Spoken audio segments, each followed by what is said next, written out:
स्वागत है आपका टीनो स्वदेश पर। आप देख रहे हैं वादा को लेकर हमारा खास शो इन्फो जंक्शन और आपके साथ मैं हूं अभिषेक सत्यव्रतम। निफ्टी में 4 दिनों की तेजी पर आज ब्रेक लगी है और निफ्टी को चोट पहुंचाई है आईटी शेयरों ने। आईटी शेयरों में आज कमजोरी आएगी इसका अंदाजा तो लग गया था, क्योंकि विप्रो और इन्फोसिस के जो एडीआर्स हैं, यानी कि अमेरिका में जो उनके लिस्टेड शेयर्स हैं, वहां पर हमने तगड़ी गिरावट देखी थी 4 से 5% की, और आज हम देख रहे हैं कि वो सेम गिरावट भारतीय आईटी स्टॉक्स में ट्रांसलेट होती हुई दिखाई दे रही है। इन्फोसिस करीब 5% नीचे और विप्रो में करीब 5% की गिरावट, टीसीएस भी 4.5% कमजोर, टेक महिंद्रा, एचसीएल ठीक। तो आईटी में चौतरफा आज बिकवाली का माहौल है। और अगर हम निफ्टी के आईटी इंडेक्स की बात करें तो आईटी इंडेक्स में 4% से ज्यादा की नरमी हम आज के सत्र में देख रहे हैं। तो आज बाजार में जो प्रेशर है पूरा का पूरा हम कह सकते हैं कि कंट्रीब्यूशन जो है वो आईटी से ही आ रहा है, अदरवाइज माहौल उतना खराब भी नहीं है। आप देखिए आज आईसीआईसीआई बैंक, एसबीआई 1% से ज्यादा के गेंस के साथ कारोबार कर रहे हैं। एसबीआई के अच्छे नतीजों के बाद लगातार हम रैली देख रहे हैं। 1200 रुपए का शेयर हो गया है और मार्केट कैप 11 लाख करोड़ रुपए के ऊपर निकल गया है। आईसीआईसीआई बैंक को लेकर अच्छी खबर थी, तो आईसीआईसीआई बैंक का शेयर भी करीब 1.25% आज के सत्र में मजबूत है। हालांकि ब्रॉडर मार्केट से संकेत थोड़े से ढीले हैं और आईटी ने थोड़ी नेगेटिविटी को बढ़ाने का काम किया है, और यही वजह है कि 900 शेयर ऊपर है, लेकिन 1900 शेयर हम देख रहे हैं कि गिरावट के साथ आपको कारोबार करते हुए नजर आएंगे। तो यह है बाजार की पिक्चर। वायदा की अगर हम टॉप गेनर की बात करें तो वह है मैक्स फाइनेंशियल, 0.25% की तेजी। और अगर हम सबसे ज्यादा गिरने वाले शेयर की बात करें वायदा में, यानी कि फ्यूचर्स में, तो केपीआईटी टेक है करीब 6% नीचे। केपीआईटी, एलटीआई मेंट्री, कुफोर्ज, विप्रो, ओरेकल 5 से लेकर 6% की गिरावट इन सभी शेयरों में है। और अगर हम वायदा के टॉप 10 गिरावट वाले शेयरों की बात करें तो आपको जान के सरप्राइज आप होंगे कि 10 के 10 सारे के सारे शेयर आईटी वाले ही हैं। तो आईटी लेड आज बाजार में प्रेशर हम देख रहे हैं। लेकिन चलिए शो में आगे बढ़ेंगे और ये समझ लेते हैं कि बाजार में आपकी रणनीति क्या होनी चाहिए। क्या आज की गिरावट आपके लिए एंट्री का मौका है, या फिर बाजार में थोड़ा संभल के ट्रेड करना चाहिए, क्योंकि 26,000 के बैरियर को पार कर पाने में निफ्टी को मुश्किलें हो रही थी। कल हमने देखा था कि ब्रीफली निकला था, लेकिन आज गिर के 25,800 के आसपास है निफ्टी, अपने सपोर्ट्स के आसपास। अपने एक्सपर्ट को जोड़ते हैं और आपकी तैयारी शुरू करते हैं। आज आपकी मदद करने के लिए हमारे साथ जुड़ गए हैं कोटक सिक्योरिटीज के सहज अग्रवाल। सहज भाई, बहुत शुक्रिया आपका समय देने के लिए, स्वागत है। सहज जी, इंडेक्स पर रणनीति क्या होगी? क्या बाइंग की अपॉर्चुनिटी है या फिर अभी थोड़ा सा वेट कर लें? नमस्कार अभिषेक जी, दर्शकों को भी नमस्कार। In fact Abhishek ji, monthly setup तो फिलहाल के लिए पॉजिटिव ही है, कोई दिक्कत नहीं है। बट नीचे के लेवल से निफ्टी ने काफी फरवरी सीरीज में रिकवर भी किया है। ये वाला जो हफ्ता चल रहा है अभी वीकली सेटअप, यहाँ पे हमें लग रहा है थोड़ी सी नरमी रहने के चांसेस हैं। इनफैक्ट आज ही वो ट्रिगर हुआ है, क्योंकि हमने ट्यूसडे का जो लो था, एक्सपायरी जहां से शुरू हुई थी 25,870 के लेवल को ब्रेक किया है। अब मेरा ये मानना है कि 26,010 अगले 3-4 दिन निफ्टी को निकालने में थोड़ी तकलीफ जरूर होगी। और खास करके जैसे आपने हाईलाइट किया, आईटी स्टॉक्स ने डाउनसाइड की तरफ थोड़ा सा प्रेशर डाल के रखा है, जो ब्रॉडर मार्केट के सेंटिमेंट को भी थोड़ा सा उसने खराब किया है। तो शॉर्ट टर्म बेसिस पर मुझे लगता है कंसोलिडेशन रहने की काफी ज्यादा पॉसिबिलिटी लग रही है। और सिर्फ अगर 26,010 ये 3-4 दिन में निकले तो शायद एक मोमेंटम का चेंज आ सकता है। बट अगले 3-4 दिन के लिए थोड़ा सा कंसोलिडेशन और एक्सट्रीमली स्टॉक स्पेसिफिक अप्रोच रखने में मेरे हिसाब से ट्रेडर्स का ज्यादा फायदा होगा। साथ ही साथ में मैं ये भी हाईलाइट करना चाहूंगा कि बैंक निफ्टी ने एक ऐसा सेक्टर है, मार्केट को ब्रॉड लेवल पे सपोर्ट बना के रखा है। अगेन कुछ स्टॉक्स हैं पीएसयू में से जिन्होंने बहुत ही बेहतरीन आउट परफॉर्मेंस किया है, अनएक्सपेक्टेडली बहुत ही बेहतरीन रिटर्न्स दिए हैं। और बैंक निफ्टी में स्ट्रेंथ हमें फिर भी नजर आ रहा है। मेरा मानना है बैंक निफ्टी में आपका 60,400, 60,400 का बहुत बड़ा सपोर्ट है। ये सपोर्ट जब तक मेंटेन रखता है तब तक 61,500 तक जाने की उम्मीद भी है बैंक निफ्टी में। मूवमेंट थोड़ा सा स्लो हो सकता है, बिकॉज मार्केट का सेंटिमेंट थोड़ा सा अभी अटका हुआ है। खराब नहीं कहूंगा मैं, क्योंकि मंथली सेटअप पॉजिटिव है। तो यहाँ पे हमें सिलेक्टिव अप्रोच रखना है और मार्केट में ब्रॉडली थोड़ा सा कंसोलिडेशन एक्सपेक्ट कर सकते हैं।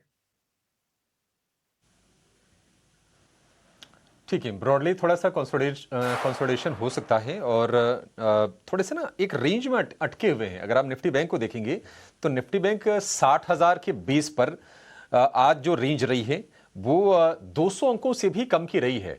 और लगभग हम देख रहे हैं कि 2.25 घंटे के आसपास का ट्रेड हो गया है।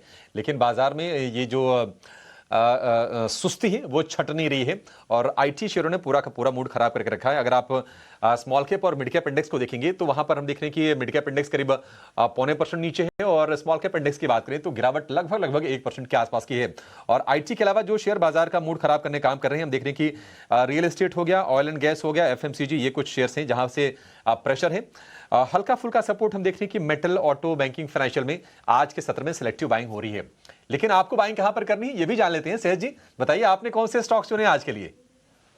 जी, करंट मार्केट सेटअप को देख के मुझे ब्रॉडर मार्केट में पार्टिसिपेशन ज्यादा बेहतरीन लग रहा है, क्योंकि जैसे मैंने बताया कि ब्रॉडर सेटअप फिर भी ठीक है। ये एक टेम्परेरी कंसोलिडेटिव फेज से हम गुजर रहे हैं। तो एक मुझे स्टॉक बहुत ही बेहतरीन लग रहा है, वो है आईआरसीटीसी। ये स्टॉक ने एक रिवर्सल ब्रेकआउट दिया है अपने कंसोलिडेशन पैटर्न में से डेली चार्ट्स पे। तो टेक्निकली एक ब्रेकआउट का पैटर्न यहाँ पे हमें नजर आ रहा है। 630 के आसपास ये स्टॉक ट्रेड कर रहा है। यहाँ पे आप 610 का स्टॉप लॉस रखिए और 659 तक का ऊपर में इसमें हम शॉर्ट टर्म में टारगेट की उम्मीद कर रहे हैं। अगेन ये ट्रेड सिर्फ 4 से 5 दिन के लिए है, तो शॉर्ट टर्म मोमेंटम ट्रेड है। दूसरी अपॉर्चुनिटी जो हमें नजर आ रही है वो है आईसीआईसीआई जीआई। अगेन ये स्टॉक भी बहुत ही बेहतरीन है, इसका सेटअप अच्छा है। ये बड़े पैमाने पे यदि आप देखेंगे तो एक रेंज के अंदर ट्रेड कर रहा है, 1850 और ऊपर में 2000-2100। और अभी हाल फिलहाल में ही ये रेंज के नीचे के लेवल को टेस्ट करके ऊपर की तरफ बाउंस बैक कर रहा है। तो यहाँ पे भी हमें पॉजिटिविटी नजर आ रही है। यहाँ पे आपको 1915-1920 के आसपास ये स्टॉक फिलहाल के लिए ट्रेड कर रहा है। 1850 का इसमें आपको स्टॉप लॉस मेंटेन करना है और ऊपर की तरफ में 2000 तक जाने की स्टॉक में क्षमता है। तो ये दो अपॉर्चुनिटीज हमें करंट मार्केट एनवायरनमेंट में बेहतरीन लग रही है। दोनों के दोनों शेयर आप देखेंगे कि थोड़ी थोड़ी सुस्ती दिखा रहे हैं, लेकिन इस पर सहज जी का कन्विक्शन है कि यहां से आपको हेल्दी रिटर्न बन के दिखेंगे। टारगेट भी डिसेंट है, बढ़िया टारगेट्स हैं। सहज जी टाइम फ्रेम क्या रखना है ट्रेड्स के लिए? अभिषेक जी, ये दोनों ट्रेड जो मैंने बताया प्योरली शॉर्ट टर्म बेसिस पर है। तो मैक्सिमम 5 डेज तक का हमारा इस पे आउटलुक बना रहेगा, क्योंकि जो मोमेंटम पैरामीटर्स होते हैं जिनको हम ट्रैक करते हैं वो डेली चार्ट्स के होते हैं। तो उनकी जो अवधि है वो हम 5 दिन से ज्यादा नहीं रखते हैं। ठीक है, मैक्स टू मैक्स 5 दिन की अवधि से आपको ये ट्रेड लेने की सलाह दी जा रही है आईआरसीटीसी और आईसीसी लोम्बार्ड में, और दोनों के दोनों बाई कॉल्स हैं सहज जी की तरफ से। मार्केट आप देखिए थोड़ा सा ना प्रेशर और बढ़ा है और दिन के निचले स्तर पर आपको निफ्टी और निफ्टी बैंक नजर आएंगे। निफ्टी की जो गिरावट है वो बढ़ के हो गई है 138 अंकों की, और 25,800 के बेहद करीब आपको निफ्टी ट्रेड होता हुआ दिखाई देगा। निफ्टी बैंक फिर से लाल निशान में और हल्की सी गिरावट हालांकि है, 60,700 के लेवल को हम देख रहे हैं कि होल्ड करने की कोशिश यहां पर आपको होती हुई दिखाई देगी। या तो ये कुछ स्टॉक्स बता दिए आपको सहज जी ने, इंडेक्स का व्यू भी आपके लिए हो गया। अब जरा टटोलते हैं कि इसके अलावा बाजार में आपके लिए ट्रेड्स कहां पर बन रहे हैं अच्छे। कुछ तेजी वाले शेयरों की हम चर्चा करने से पहले जरा बाजार के आज मोमेंटम वाले स्टॉक्स हैं उनकी बातचीत कर लेते हैं। श्रीराम फाइनेंस में आज अच्छी तेजी है सहज जी, नए लॉन्ग्स भी ऐड हो रहे हैं और आज हम देख रहे हैं कि ऑटो वाले शेयर भी चमक रहे हैं। श्रीराम फाइनेंस को भी थोड़ा सा तुम ऑटो से कनेक्ट करके देख ही सकते हैं क्योंकि व्हीकल फाइनेंसिंग वाली ये कंपनी है। श्रीराम फाइनेंस के लिए टारगेट क्या होंगे आपकी तरफ से? जी, श्रीराम फाइनेंस ने पूरे जनवरी के महीने में एक रेजिस्टेंस लेवल बनाया था 1033 का, और उसको उसने हाल फिलहाल में 2 दिन पहले ही ब्रेकआउट दिया है वॉल्यूम के साथ में। तो मेरा ये मानना है कि ये स्टॉक में मोमेंटम कंटिन्यू रह सकता है और यहाँ पे आप 1033 का स्टॉप लॉस मेंटेन करके रखिए। प्रीवियस जो रेजिस्टेंस है वो अब सपोर्ट का काम करना चाहिए, और ऊपर की तरफ में ऑल टाइम हाई पे ट्रेड कर रहा है स्टॉक। तो मेरे हिसाब से 1120 तक जाने की क्षमता इसकी रहती है, क्योंकि जो प्रीवियस जो इस का कंसोलिडेशन का जो रेंज था उसको यदि हम एक्स्ट्रापोलेट करते हैं तो अंदाजन 1120-1125 के आसपास तक की मोमेंटम आ सकती है स्टॉक में। तो श्रीराम फाइनेंस को जरूर आप कंसिडर कर सकते हैं। ठीक है, 1120 1125 तक का मोमेंटम आ सकता है श्रीराम फाइनेंस में। अगर आप के यहाँ पर लॉन्ग के ट्रेड है तो आप बिल्कुल आराम से कंफर्टेबली आप बने रहिए, और निवेश भी अगर आपने किया है तब तो फिर दिक्कत की बात है नहीं। स्ट्रॉन्ग काउंटर रहा है, बहुत ही जबरदस्त रिटर्न दी है पिछले साल में, और कहीं से भी मोमेंटम फेड होते हुए नहीं दिखाई दे रहा है। चलिए आगे बढ़ते हैं और ये जान लेते हैं कि बाजार में आज कहां पर लॉन्ग की और पोजीशंस बन रही हैं। तो शुरुआत कर लेते हैं उन शेयरों से जहां पर हो रही है ताजा खरीदारी।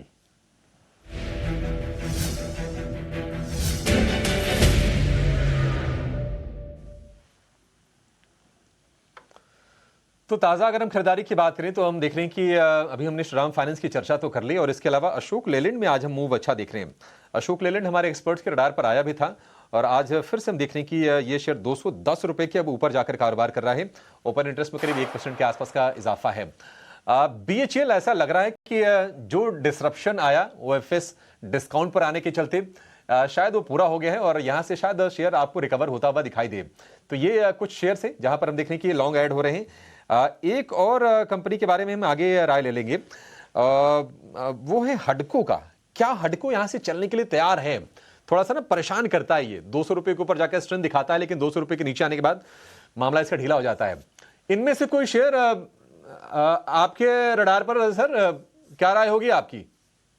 मेरे हिसाब से श्रीराम फाइनेंस तो हम बात कर चुके हैं। अशोक लेलैंड ओवरऑल जरूर बड़े ट्रेंड पे पॉजिटिव बायस के साथ ट्रेड कर रहा है, बट अगेन यहाँ पे है ना, रिस्क डिफाइन करना बहुत ही डिफिकल्ट हो गया है, क्योंकि इसका प्रैक्टिकली 45 डिग्री का एक अपमूव आया है। तो दो, मेरा इस टॉप पे ध्यान है, पर मुझे कंफर्टेबल इसमें एंट्री नहीं मिल रही है। इसके लिए इस पे मैं कोई ट्रेडिंग के पर्सपेक्टिव से टिप्पणी नहीं करूंगा। भेल जरूर इंटरेस्टिंग है। कल इसका एक OFS हो गया है, जिसमें स्टॉक कल अच्छा खासा करेक्ट किया था, बहुत ही बेहतरीन वॉल्यूम हुआ, और सक्सेसफुली जो कल का दिन का OFS था वो निकल चुका है। तो मेरा ये मानना है कि यहाँ पे, क्योंकि डेटा में भी ओवरऑल पॉजिटिविटी दिख रही है, लॉन्ग बिल्डअप दिख रहा है, अच्छे खासे वॉल्यूम हुए हैं, जितना सेलिंग प्रेशर आ सकता था इंस्टीट्यूशनल लेवल पे वो आ चुका है। तो प्योरली ट्रेडिंग के पर्सपेक्टिव से जो 2 दिन का लो है 258, इसको हम एक सपोर्ट मान के चल सकते हैं। और ऊपर की तरफ में जो ये अनाउंसमेंट के पहले का जो रीसेंट हाई था 277, वहां तक स्टॉक की एक बाउंस बैक जरूर दे सकता है। तो मेरा ये मानना है कि इन सब स्टॉक्स में भेल बेहतरीन लग रहा है सेटअप और रिस्क रिवॉर्ड के पर्सपेक्टिव से। तो उस पे मेरी राय रहेगी खरीदने की। ठीक है, BHEL को खरीदने की सलाह है। आज हम देख रहे हैं कि स्ट्रेंथ इसमें लौटी है कल की प्रॉफिट टेकिंग के बाद। एक और सरकारी कंपनी, सरकारी बैंक SBI, सहज भाई, और सभी के रडार पर ये निश्चित तौर पर होगा। साल भर पहले भाव 700 रुपए के थे, और साल भर बाद हम देख रहे हैं कि भाव 1200 रुपए भी आज क्रॉस कर गया। साल भर में लगभग 60% के रिटर्न। किसने सोचा था कि इस तरह के रिटर्न SBI का शेयर कमा के देगा? लेकिन नतीजे बड़े दमदार आए हैं, और कहीं से भी ऐसा नहीं लग रहा कि मोमेंटम लूज हो पाएगा इसमें। SBI को लेकर आपकी रिकमेंडेशन क्या होगी? जिनके पास है, क्या वो स्टॉप लॉस ट्रेल करें? नहीं है, उनके लिए अपॉर्चुनिटी कहां बनेगी अब?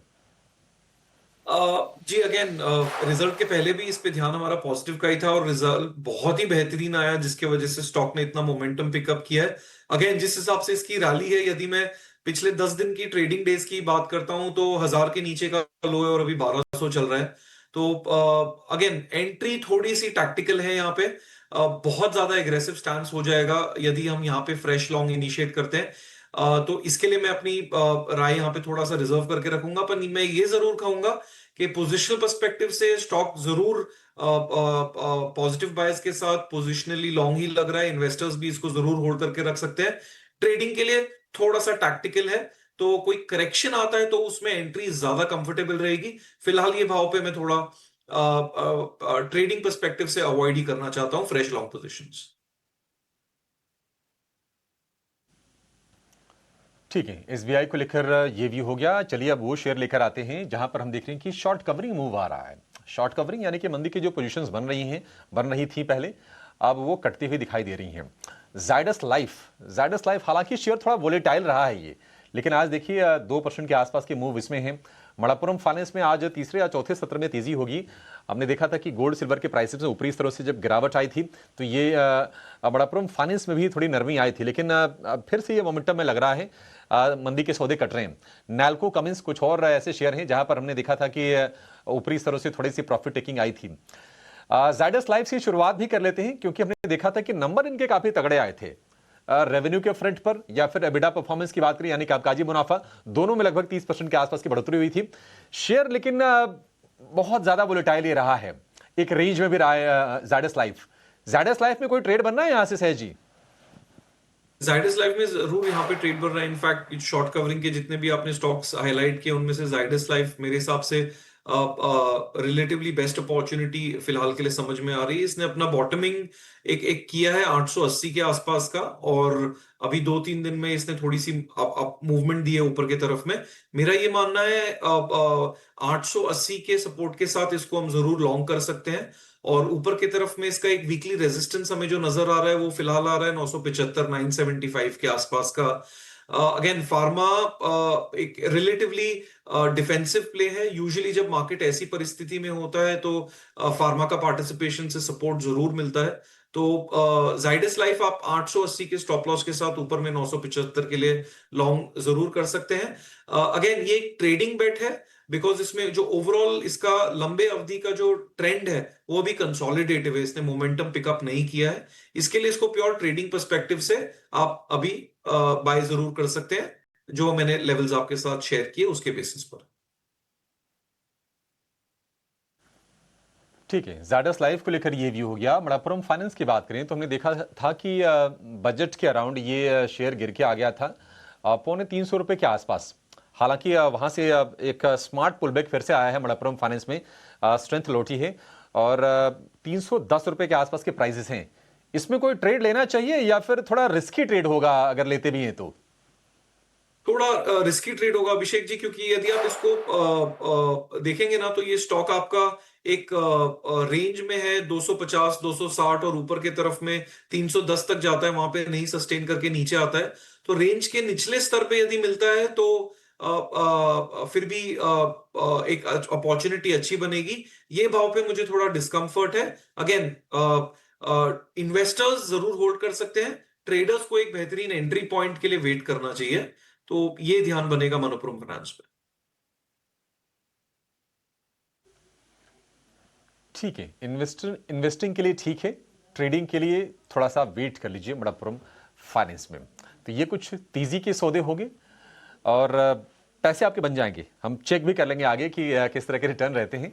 लेकिन एक छोटे से ब्रेक का वक्त है। ब्रेक के बाद हम चर्चा करेंगे उन शेयरों की जहां पर हम देख रहे हैं आज गिरावट, शॉर्ट्स बन रहे हैं और तेजी के सौदे कट रहे हैं। कौन से वो शेयर हैं और आपके लिए कैसे ट्रेड है, ये ब्रेक के बाद।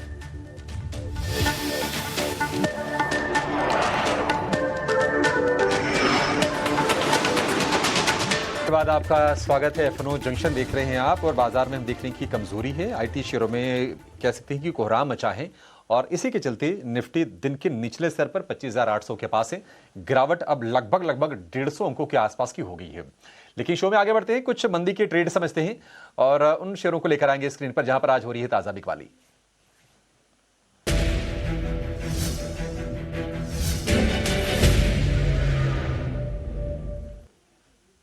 तो ताजा बिकवाली की अगर हम बात करें तो आपको ना एक लाइन से सारे के सारे आईटी शेयर ही दिखाई देंगे। एलटीआई माइंट्री हो गया, कोफोर्ज हो गया, एम्फेसिस, इन्फोसिस अब इतने ज्यादा टूट गए हैं कि यहां से शॉर्ट करने का तो कंफर्ट बनता नहीं है। और कॉन्ट्रा बाइंग के बारे में तो खैर अभी भूल के भी नहीं पूछना चाहिए, वो अपराध है अभी आईटी शेयरों में। लेकिन एक और शेयर जो प्योर आईटी प्ले तो नहीं है, लेकिन एआई के चलते जो डिसरप्शन आ रहा है उसके चलते वो भी शेयर टूटा है और शेयर का नाम है इन्फो एज यानी कि नौकरी.com। नौकरी.com और अगर आप इन्फोसिस के साल भर के रिटर्न देखेंगे तो दोनों के दोनों शेयर 24-25% आपको नीचे दिखाई देंगे। तो आईटी वाले सेगमेंट में नहीं है बट प्लेटफॉर्म वाली ये कंपनी है और वहीं इसी तरह गिरावट आई है। इसमें आज हम फिर से नई शॉर्ट्स बनते हुए देख रहे हैं। इन्फो एज सहजे क्या शॉर्टिंग की अपॉर्चुनिटी इसमें बेहतर है क्या? जी अभिषेक जी, मैं यहाँ पे एक बात जरूर कहना चाहूंगा, थोड़ा सा आपके प्रश्न से हटकर। आईटी ओवरऑल जो स्पेस है वो अभी एक है ना मोमेंटम लूज करके वैल्यू जोन में आ गया है। ठीक है, ये मैं दर्शकों के ब्रॉड इंटरेस्ट में बता रहा हूं, जो हमारा अंडरस्टैंडिंग और एनालिसिस है। आज के लिए यह कहना कि ये स्टॉक्स गिर रहे हैं तो यहाँ पे शॉर्ट इनिशिएट करना बहुत ही आसान होगा, बट मेरा ये मानना है क्योंकि हमारे कई दर्शक as a long term investor, ये सब फ्रंटलाइन कंपनीज हैं, इनमें इन्वेस्टेड रहते हैं। अगेन मेरा जो इसमें बहुत ही ऑब्जेक्टिव एनालिसिस है ये है कि आईटी सेक्टर अभी फिलहाल के लिए जो भी ग्लोबल डिसरप्शंस चल रहे हैं एआई को लेके या और बाकी कारणों को लेके, ये स्टॉक थोड़ा लंबी अवधि के लिए कंसोलिडेशन में है। यहाँ पे ब्रॉडली आपको ये ध्यान रखना है कि क्योंकि ये सब बड़ी कंपनी है और इन्होंने कई साइकिल्स देखी हैं, आप यहाँ पे यदि एक 12 मंथ्स प्लस पर्सपेक्टिव से, क्योंकि हमारा भी फंडामेंटली लॉन्ग टर्म ध्यान इस पे जरूर अच्छा है, आप क्लियर ध्यान रख के इसमें बाय यदि करते हैं तो आप ले सकते हैं।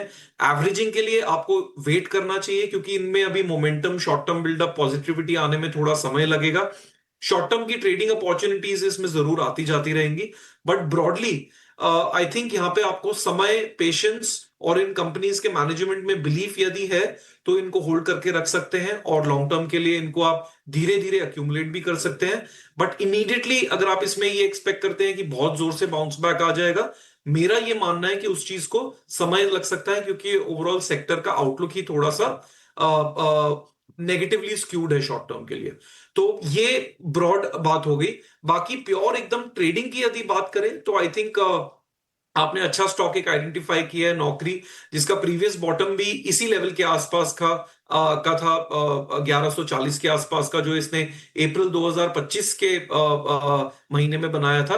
तो यदि आज के दिन में या एक दो दिन में यहां से कुछ बाउंस बैक देता है तो एक रिवर्सल का मोमेंटम प्ले आउट करने के लिए हम प्योर शॉर्ट टर्म पर्सपेक्टिव से देख सकते हैं। अदरवाइज थोड़ा सा ओवरऑल सेक्टर को लेके फ्रॉम अ ट्रेडिंग पर्सपेक्टिव मेरा थोड़ा वेट एंड वॉच का ध्यान है। वेट एंड वॉच का ध्यान है। देखिए, ट्रेडिंग के लिए तो बिल्कुल थोड़ा सा ना असमंजस की स्थिति है, लेकिन बिल्कुल सहज भाई आपसे मैं सहमत हूं कि अगर किसी का लंबी अवधि का नजरिया हो तो एक मतलब अपॉर्चुनिटी बन सकती है। और वो इसलिए भी है क्योंकि मैं वैल्यूएशंस की पिक्चर भी दिख रहा था। जो टॉप 4 आईटी कंपनीज हैं, Infosys, TCS, Wipro, HCL tech, 5 year average जो वैल्यूएशन है उससे भी कम वैल्यूएशन पर फिलहाल जाके ये ट्रेड कर रही है। तो इसके बारे में थोड़ा स्टडी करके विचार कर सकते हैं, बट लॉन्ग टर्म के लिए, ट्रेडिंग के लिए नहीं। चलिए, इसी के साथ इस शो को यहाँ पर समाप्त करने का समय भी हो गया है। सहज जी, बहुत शुक्रिया, आज आपने समय निकाला और तमाम स्टॉक्स पर आपने बढ़िया ट्रेडिंग की स्ट्रेटजी हमारे दर्शकों को दी। एक छोटा सा ब्रेक के बाद आपका शो योर स्टॉक्स, कहीं जाइएगा नहीं। नमस्कार।